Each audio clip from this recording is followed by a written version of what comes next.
जय साथियों, आइए इस क्लास में बंगाल के पाल वंश की चर्चा हो मित्रों। देखिए साथियों, बंगाल का जो पाल वंश है ये पूरी तरह से जो इसके समस्त शासक थे ये बौद्ध मतानुयायी थे। इस बात को आप पॉइंट करेंगे कि बंगाल के पाल वंश के समस्त शासक बौद्ध मतानुयायी थे। आइए अब हम चर्चा करते हैं बंगाल के पाल वंश की वास्तविक जो इनकी जो व्यवस्था थी, जो कौन कौन से शासक थे और इनकी राजधानी कहाँ थी। देखिए मित्रों, हर्षवर्धन के पराभव के बाद यानी हर्षवर्धन के साम्राज्य के अंत के बाद बंगाल का जो पूरा का पूरा क्षेत्र था ये अराजकता से फैल गया था, मत न्याय था, यूं कह लीजिए कि शासन विहीन क्षेत्र था। ऐसी स्थिति में वहां की जनता ने खुद आपस में राय मशविरा करके एक तरह से कह लीजिए कि एक इलेक्शन के द्वारा गोपाल नाम के एक शासक को नियुक्त किया गया, जिसे इसी गोपाल ने पाल वंश की नींव रखी थी। मित्रों, ऐसा माना जाता है कि बंगाल की जनता को मत न्याय से मुक्ति दिलाया था गोपाल ने, और इसी गोपाल ने पाल वंश की स्थापना की थी और इसकी जो राजधानी बनाई थी मुंगेर बनाई थी। यहाँ से पाल वंश की स्थिति या यहाँ से इसकी शासन सत्ता की बिगनी मानी जाती है। और इसके प्रमुख शासकों में गोपाल, महिपाल, धर्मपाल, देवपाल और महिपाल प्रथम इत्यादि शासक हुए और चार नाम थे। और मित्रों, इसमें जो सबसे और स्टैंडर्ड क्लास की बात जो आपको पॉइंट आउट करने की है, देखिए साथियों, जैसे ही राजपूत काल प्रारंभ हुआ तो उत्तर भारत का एक शहर था, उसका नाम था कन्नौज।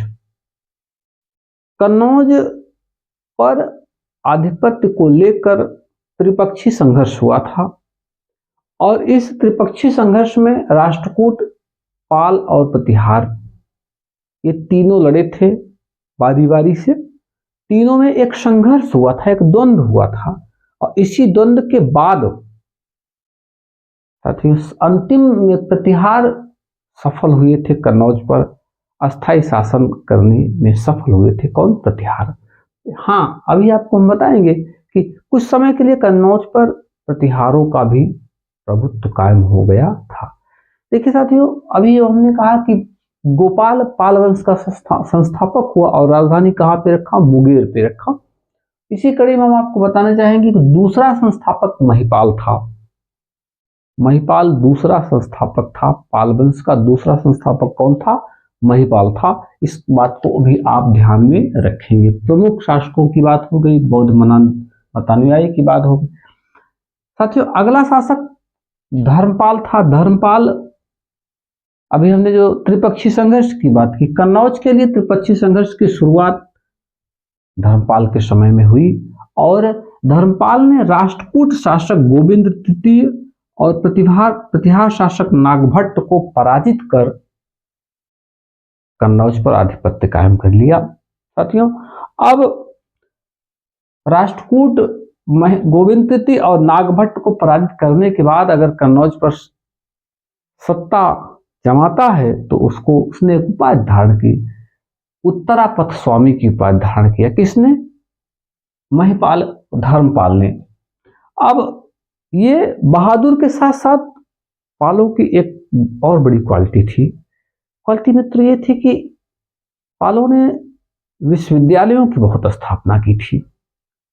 देखिए, सभ्यता और संस्कृति को जीवंत बनाने का काम किया था। उदंतपुरी विश्वविद्यालय, विक्रमशिला विश्वविद्यालय, सोमपुर बिहार, ये सब विश्वविद्यालयों की स्थापना पालों ने किया था। और नालंदा विश्वविद्यालय जो गुप्त काल से चला रहा था उसका पुनरुद्धार कराया गया। तो ऐसे यूं कह लीजिए कि सभ्यता और संस्कृति को जीवंत रखने के लिए शिक्षा का काफी प्रश्रय दिया। किसने? बंगाल के पाल वंशों ने। देवपाल मित्रों, पाल वंश का जो सबसे प्रतापी शासक माना जाता है, उसने लगभग पूरे भारत को जीता। देवपाल उसका नाम था। उसने लगभग पूरे भारत को जीता, यहां तक कि दक्षिण भारत के, सुदूर दक्षिण भारत के प्रांतों को भी पाल सल्तनत में मिलाने का काम किया। किसने? देवपाल ने। देवपाल का एक जो ऐतिहासिक स्तंभ मिलता है जहां से क्रिश्चियन बुद्ध बनते हैं, उसको कहा जाता है बादल स्तंभ। इस बात को भी आप पॉइंट करेंगे। देखिए, सबसे स्टैंडर्ड क्लास की बात मित्रों, पाल बौद्ध मतानुयायी थे, लेकिन इनके दरबार में जैन विद्वान रहा करते थे। ये भी अपने आप में बहुत बड़ी बात है। जय हिंद मित्रों।